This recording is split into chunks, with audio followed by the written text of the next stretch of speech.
KCN में आपका स्वागत है। मैं king Hamid. You made your point. You made your point. Now Asauddin Owaisi, please. शुक्रिया चेयरमैन साहब, आपने मुझे बोलने का मौका दिया। मैं इस तहरीक अदम एतमाद की तायद में खड़ा हूं जिसको टीआरएस पार्टी और हमारी पार्टी ने दिया, जिसको स्पीकर साहब ने कबूल किया। सर, मैं 11 पॉइंट आपके सामने रखूंगा जो मैं बताने की कोशिश करूंगा कि क्यों हम इस तहरीक अदम एतमाद की तायद में और मोदी हुकूमत की मुखालिफत में खड़े हैं। सर, हालिया दिनों में हमारे मुल्क में ट्रेन में एक वर्दीपोश दहशतगर्द ने अपने सीनियर मीना साहब का कत्ल करने के बाद ट्रेन के कंपार्टमेंट में जाकर नाम पूछकर, चेहरे पर दाढ़ी देखकर, कपड़े देखकर उनको कत्ल कर दिया और उसके बाद उसने कहा कि इस देश में रहना है तो मोदी को वोट देना पड़ेगा। मैं हुकूमत से जानना चाहूंगा कि क्या ये अक्सरियती तबके की एक्सट्रीमिज्म और रेडिकलाइजेशन की बेहतरीन मिसाल नहीं है, और अगर है तो फिर हुकूमत इस पर क्या करेगी। सर, हमारे आइन में, संविधान में लिबर्टी ऑफ कॉन्शियस को लिखा गया, तमहीद में, यानी जमीर की आजादी का जिक्र किया गया है। मैं हुकूमत से और खास तौर से वजीर आजम से जानना चाहता हूं कि कहां गया इस हुकूमत का जमीर, कॉन्शियस जिसको अंग्रेजी में कहते हैं, जब नूह में 750 इमारतों को बगैर ड्यू प्रोसेस फॉलो किए उनके इमारतों को मुनज़्ज़म कर दिया गया, और इसलिए कि वो मुसलमान थे, पूरे के पूरे इलीगल थे। इसीलिए पंजाब की हाईकोर्ट और हरियाणा की हाईकोर्ट ने कहा कि ये एथनिक क्लेंसिंग है। इसकी एक बेहतरीन मिसाल है उस हुकूमत की। तीसरी है कि इस मुल्क में एक नफरत का माहौल, बल्कि एक आतिश को पैदा कर दिया गया, मुसलमानों के खिलाफ नफरत का माहौल। ये इनका 9 साल का इनका ये कारनामा है। तीसरा सर, मणिपुर के ताल्लुक से कल बड़ा लंबा जवाब वजीर दाखिला ने दिया। सर, आसाम राइफल के ऊपर केस बुक हो जाता है, एफआईआर हो जाता है। क्या हो रहा है वहां पर? कहां गया आपका कॉन्शियस, कहां गया आपका जमीर, जब वहां की महिलाओं की अस्मत रेजी की जा रही है? और आप मुख्यमंत्री को नहीं हटाना चाहते इसलिए क्योंकि वो कोऑपरेट कर रहा है।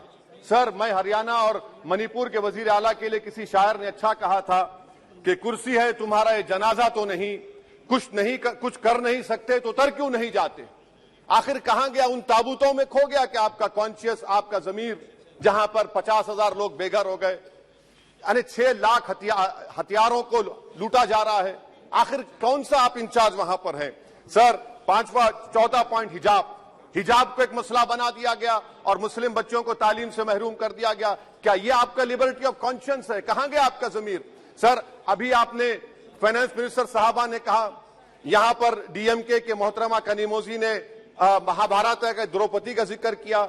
मैं ये पूछना चाहता हूं, बिल्किस बानो इस देश की बेटी है या नहीं? जिस बिल्किस बानो को 11 लोगों ने रेप किया, प्रेग्नेंट थी, उसकी मां का रेप किया, उसकी बेटी को कत्ल कर दिया, उसकी मां का कत्ल कर दिया, आपने कातिलों को रिहा कर दिया। ये आपका कॉन्शियस है? ये आपका कॉन्शियस है? आप तो मेजोरिटेरियन पॉलिटिक्स को फरोग दे रहे हैं। सर, चौथा, आज चाइना के ऊपर कोई नहीं बोलते हैं। प्रधानमंत्री मोदी ने उस वक्त 2013 में जब प्रधानमंत्री नहीं थे, कहा था कि समस्या बॉर्डर पर नहीं, दिल्ली में है। अगर हम अपनी जमीन पर हैं तो डिसएंगेजमेंट क्यों कर रहे हैं? क्या आज चीन हमारी जमीन पर नहीं बैठा है? क्या आज चीन से आप बातचीत कर रहे हैं? आप डिसएंगेजमेंट कर दिए। बताइए डीएस्केलेशन, डी-इंडक्शन कब होगा? मैं आपके जरिए इस हुकूमत को बता रहा हूं कि अगर प्रधानमंत्री ने अहमदाबाद में शी जिनपिंग को बुलाकर झूला झुलाया था, क्या हुआ? क्या नतीजा निकला उसका? चेन्नई दिखाया, क्या नतीजा निकला? सर, इसलिए चीन पर बोलिए, चीन को उखाड़ कर फेंकिए। सर, और एक पॉइंट जिस पर मैं मुखालिफ तायद में खड़ा हूं, हाई इन्फ्लेशन है इस मुल्क में, हाई अनएम्प्लॉयमेंट है, स्टैग्नेटिंग कंजम्पशन है। इसकी वजह से महिलाओं में हाई एनीमिया लीड कर रहा है। ये हुकूमत इसकी जिम्मेदार है। सर, कुलभूषण जाधव कहां है? पाकिस्तान में बैठा है, आप क्यों नहीं लेके आते? आप विश्वगुरु कहते हैं, कुलभूषण जाधव को भूल गए आप। कतर में 8 नेवी ऑफिसर 1 साल से जेल में हैं, आप नहीं ला सके उनको।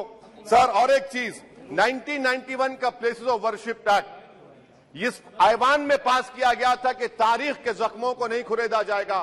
आप खुरोद रहे हैं उनको। मैं आपको इंतबाह दे रहा हूं, वार्न कर रहा हूं, इस मुल्क को 90 के दहे में मत लेकर जाइए। 91 का एक्ट सुप्रीम कोर्ट में जवाब दीजिए कि आपकी हुकूमत 91 प्लेस ओवरशिप एक्ट की कायम है, उस पर कायम रहेगी। यूसीसी, सर, इस यूसीसी का फॉर्मूला क्या है? एक मुल्क में एक मजहब, एक कल्चर, एक जबान, ये तो डिक्टेटरों का फार्मूला है। भारत एक गुलदस्ता है, भारत एक मोजाइक है। यहाँ पर बेशुमार जबानें, बेशुमार मज़ाहिब बोले जाते हैं और हिंदू अनडिवाइडेड फैमिली में Now, OIC ji, please try to conclude. Sir I am concluding. 8 crore 75 Hindu खानदानों को 3,800 करोड़ डिडक्शन मिला। इसके बारे में आप क्या कहेंगे सर? और मैं कंक्लूड करने से पहले आपको बताना चाह रहा हूं कि माइनॉरिटी वेलफेयर का बजट 40% कम कर दिया गया। पढ़ो प्रदेश, प्री मैट्रिक स्कॉलरशिप कम कर दी गई, मौलाना आजाद फाउंडेशन खत्म कर दिया गया फेलोशिप, और इसकी वजह से 1,80,000 मुसलमान हायर एजुकेशन में गायब हो चुके हैं। सर, मैं इख्तिताम में कह रहा हूं कि पसमानदा मुसलमान से प्रधानमंत्री को बड़ी मोहब्बत है। ये कौन सी आपकी मोहब्बत है पसमानदा, जो आपका एक मुसलमान मिनिस्टर नहीं है वहां पर? इखलाक से लेकर, पीलू खान से लेकर, अफान अंसारी से लेकर लुकमान अंसारी, मॉब लिंचिंग पूरे पसमानदा मुसलमान की होती है। पावरलूम बंद है अंसारियों के, कुरैश बरादरी का कारोबार बंद किया जाता है। स्पीकर सर, मैं कंक्लूजन में अभी कल हमारे होम मिनिस्टर ने कहा था क्विट इंडिया। अगर इनको मालूम हो जाए कि क्विट इंडिया का नारा एक मुसलमान ने दिया था तो वो भी नहीं बोलेंगे, वो नहीं मालूम था उनको। उसका मैं कंक्लूड कर रहा हूं, उसका नाम यूसुफ मेहर अली था सर। यूसुफ मेहर अली ने क्विट इंडिया का नारा बनाया, जिसको महात्मा गांधी ने सारे देश में एक पैगाम किया।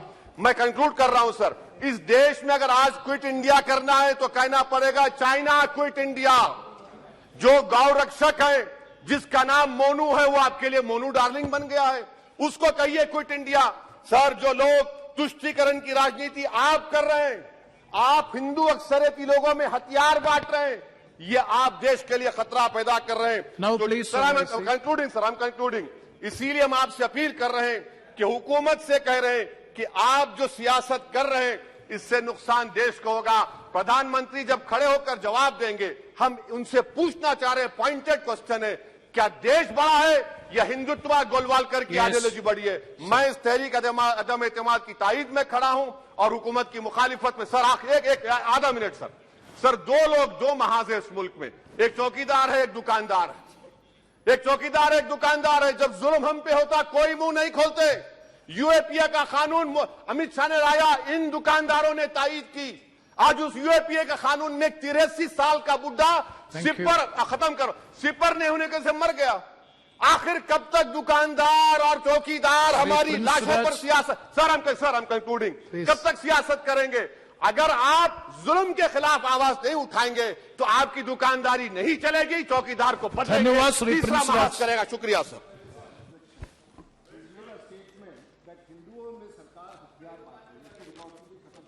Let us